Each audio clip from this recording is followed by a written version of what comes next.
வணக்கம். நீங்கள் பார்த்து ரசித்துக் கொண்டிருப்பது உங்கள் பாஸ் டிவி.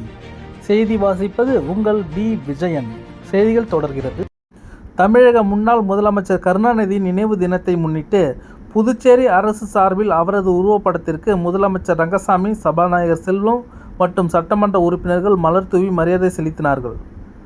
தமிழக முன்னாள் முதலமைச்சர் கலைஞரின் 7ஆம் ஆண்டு நினைவு தினத்தை முன்னிட்டு இன்று புதுச்சேரி அரசின் செய்தி மற்றும் விளம்பரத்துறை சார்பில் அனுசரிக்கப்பட்டது. புதுச்சேரி நகராட்சி அலுவலகத்தில் அலங்கரித்து வைக்கப்பட்டிருந்த கருணாநிதியின் உருவப்படத்திற்கு புதுச்சேரி அரசு சார்பில் முதலமைச்சர் ரங்கசாமி, சபாநாயகர் செல்வம், அமைச்சர் லட்சுமி நாராயணன், சட்டமன்ற எதிர்க்கட்சித் தலைவர் சிவா மற்றும் சட்டமன்ற உறுப்பினர்கள் மலர் தூவி மரியாதை செலுத்தினார்கள்.